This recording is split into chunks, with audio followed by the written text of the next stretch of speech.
Bapak, Ibu, dan saudara sekalian dikasihi Tuhan, Shalom. Kita bertemu kembali untuk renungan saat ini, hari Rabu 28 Februari tahun 2024. Adapun tema renungan hari ini adalah kehormatan dari manusia atau dari Allah. Bacaan firman Tuhan terambil dari Yohanes pasal 12. Ayat 36 sampai 42. Mari sebelum membaca dan merenungkan firman Tuhan, kita berdoa lebih dahulu. Mari kita berdoa. Bapa, terima kasih atas kesempatan yang Tuhan berikan kepada kami untuk kembali mendengarkan dan merenungkan firman-Mu. Berkati kami semua agar firman-Mu sungguh-sungguh akan menjadi bekal untuk kehidupan kami. Tuhan, ampunilah dosa-dosa kami, karena dosa kami menjadi penghalang kami untuk mampu mengerti dan melakukan setiap firman-Mu. Kami menaikkan doa kami dalam nama Tuhan Yesus. Amin. Bapak, Ibu, saudara yang dikasihi Tuhan, mari kita baca firman Tuhan dari Injil Yohanes pasal 12 ayat 37 sampai 43 yang demikian bunyinya. Mengapa orang Yahudi tidak dapat percaya? Dan meskipun Yesus mengadakan begitu banyak mujizat di depan mata mereka, namun mereka tidak percaya kepadanya.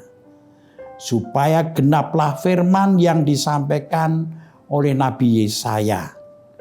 Tuhan, siapakah yang percaya kepada pemberitaan kami?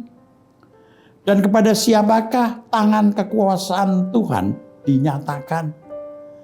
Karena itu mereka tidak dapat percaya. Sebab Yesaya telah berkata juga, Ia telah membutakan mata dan mendegilkan hati mereka, supaya mereka jangan melihat dengan mata dan menanggap dengan hati, lalu berbalik sehingga aku menyembuhkan mereka. Hal ini dikatakan oleh Yesaya karena ia telah melihat kemuliaannya dan telah berkata-kata tentang dia. Namun banyak juga di antara pemimpin yang percaya kepadanya.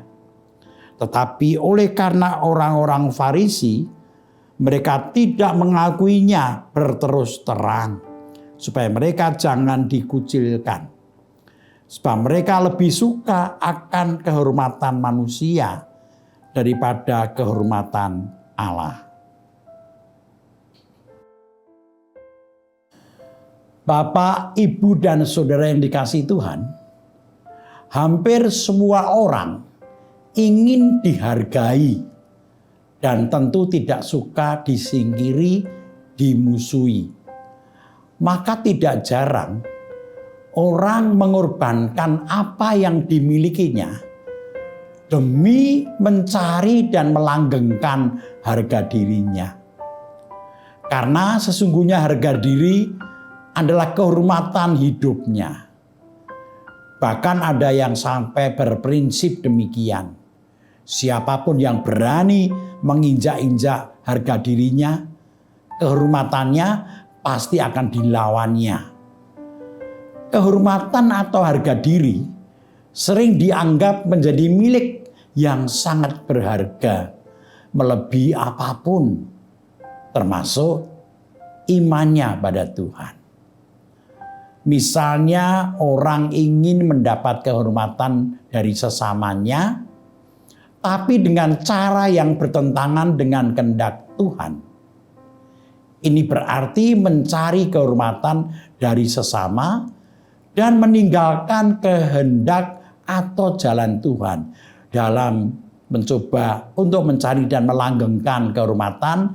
Dia itu berani meninggalkan kehendak atau jalan Tuhan. Bapak, Ibu, saudara yang dikasihi Tuhan, hal ini seperti yang dikatakan oleh Tuhan Yesus di ayat 43 dikatakan demikian. Sebab mereka lebih suka akan kehormatan manusia daripada kehormatan Allah. Ayat ini merupakan teguran Tuhan Yesus kepada pemimpin-pemimpin yang sebenarnya sudah mulai percaya kepada Yesus. Mereka sudah mulai percaya pada Yesus. Tetapi oleh karena orang-orang Farisi, mereka tidak mau mengakuinya dengan terus terang. Karena mereka tidak berani, takut untuk dikucilkan. Ayat 42 demikian. Jadi pemimpin-pemimpin ini takut mengakui sebagai murid Yesus. Karena takut disingkiri, dibenci, sehingga mereka bisa kehilangan kehormatannya. Dari sikap pemimpin-pemimpin ini, kita mendapat pelajaran. Yang pertama, hidup mereka kelihatannya tergantung pada lingkungannya, pada kata orang. Demikian juga kita kadang-kadang memilih mengikut menjadi murid Yesus, atau kita takut dengan lingkungan kita yang kadang kita anggap menjadi ancaman bagi kelangsungan kehidupan kita, ancaman untuk kita bisa disingkirkan. Ini yang pertama. Yang kedua, mereka para pemimpin ini mementingkan kehormatannya daripada percayanya pada Yesus. Karena kehormatan dari sesamanya biasanya mendatangkan berbagai fasilitas duniawi. Seperti misalnya akan mendapat pemberian-pemberian, akan dihargai, disegani, bahkan kehormatan itu menjadikan dia nyaman karena mendapatkan banyak kehormatan.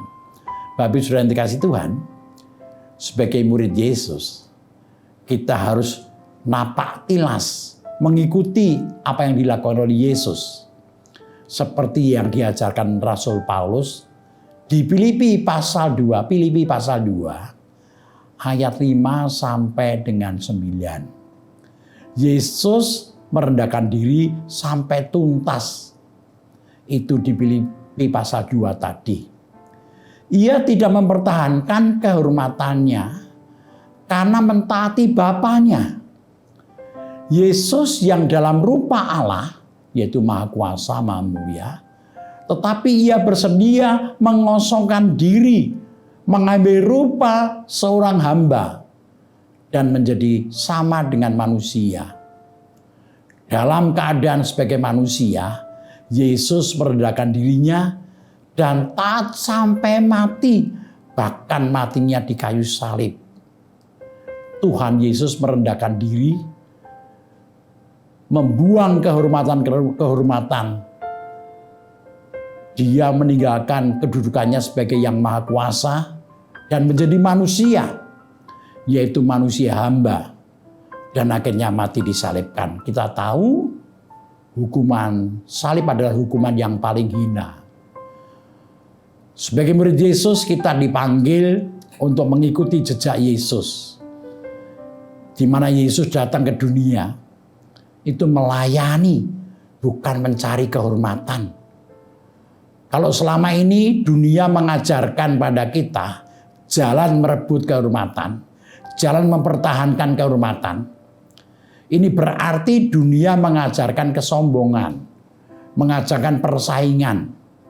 Karena sebenarnya kehormatan itu mengandung kesombongan.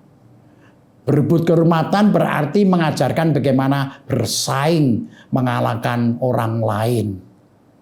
Bapak Ibu Saudara dikasihi Tuhan, tetapi Yesus mengajarkan yang sebaliknya, yaitu bagaimana mengasihi dan melayani sesama demi terciptanya kedamaian dan kesejahteraan bersama. Akhirnya jalan merendahkan diri dan melayani yang dijalani Yesus dihargai oleh Allah, karena inilah jalan yang dikehendaki oleh Allah. Dalam ayat 9 dikatakan demikian. Itulah sebabnya Allah sangat meninggikan dia, meninggikan Yesus, dan mengaruniakan kepadanya nama di atas segala nama. Sebagai murid Yesus, kita diajak untuk tidak mengejar kehormatan manusiawi. Tetapi kalau kita mendapatkan sesuatu kehormatan tanpa kita kejar, harus kita terima dengan ucap syukur. Kita diajak untuk hidup menjalani kehendak Allah. Ketika kita menjalani kehendak Tuhan, kehendak Allah, maka disitulah kita akan mendapat kehormatan. Terutama dianggap hidup kita sesuai kehendak Tuhan. Amin.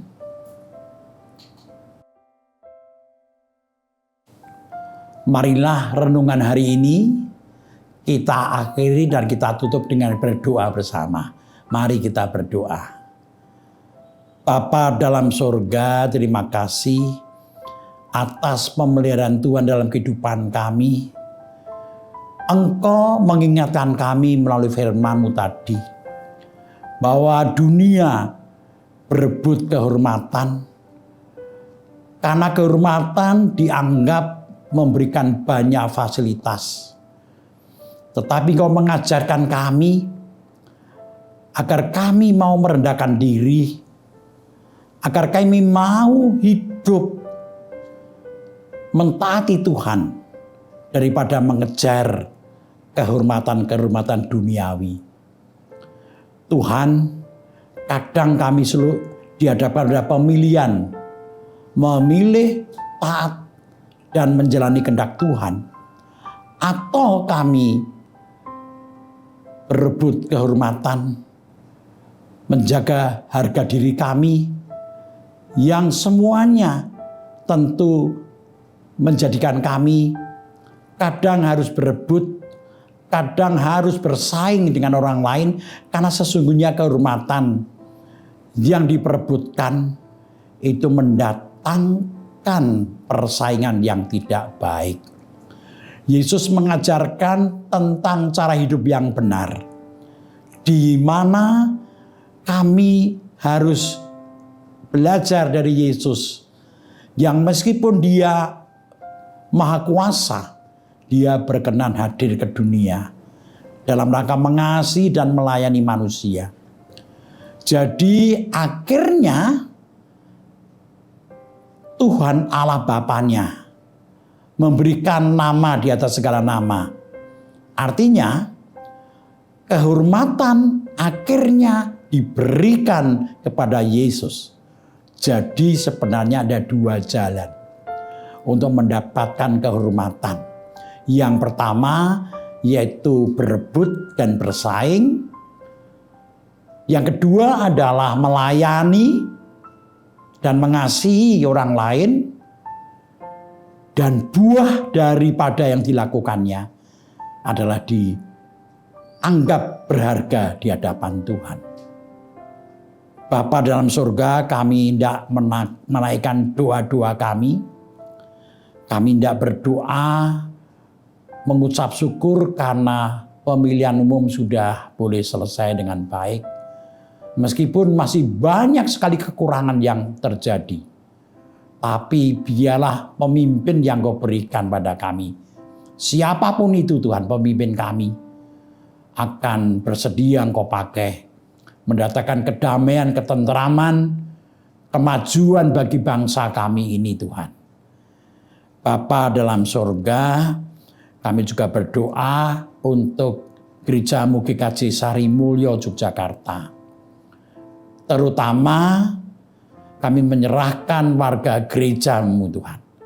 Berkatilah dalam menjalani kehidupan mereka semuanya, agar kami boleh merasakan bahwa Tuhan benar-benar hadir di tengah setiap keluarga kami yang mengalami banyak pergumulan. Kami berdoa bagi jemaat-Mu yang sedang mengalami kelemahan tubuh. Hadirlah di tengah-tengah kelemahan mereka, baik yang karena lanjut usia seperti Ibu Sarno, Ibu Tugira Sariman, Ibu Rusmiati Suhardi, Ibu Murjangkung, Ibu Endang Karno, Bapak Budiandono, Ibu Kun Mariatin Subardi, Ibu Joyo Pawiro, Bapak Sadal Paulus, Bapak Christian Dauriwu, Bapak Elias Sariman, Bapak dan Ibu Sunarto Saputro, Ibu Sardi Budi Santoso, Ibu Mardi Utomo, Ibu Yatmiarti Rusdi, Bapak Suprapto, Ibu Sri Suwarsi Rahayu yang mengalami tubuh karena sakit dan dalam pemulihan. Kami berdoa untuk Bapak Ibu Priyono, Ibu Ami Birowo, Anak Amoresa, Ibu Sri Utami Suprapto, Ibu Margono, Ibu Yos Joni Suminaryo, Bapak Ngatimin, Bapak Cahyo Mutadi, Bapak Saharun, Bapak Warsito Utomo, Ibu Endang Joko Triyono, Ibu Maria Kasman Simanjuntak, Bapak Edwin Krusma Yulianto, dan anak kami Nasya Alana Tuhan. Kami menyerahkan mereka ke dalam tangan Tuhan untuk pemulihan kekuatannya. Kami juga berdoa untuk majelis gerejamu dengan segala kegiatan, rancangan-rancangan, dengan didukung oleh panitia, didukung oleh komisi yang ada Tuhan. Bapa, kami menyerahkan kehidupan kami dalam tangan Tuhan. Biarlah Tuhan memberkati kami semua. Kami menaikkan doa kami dalam nama Tuhan Yesus. Amin. Demikian renungan hari ini. Sampai bertemu kembali pada kesempatan mendatang. Tuhan memberkati kita semua. Haleluya. Amin.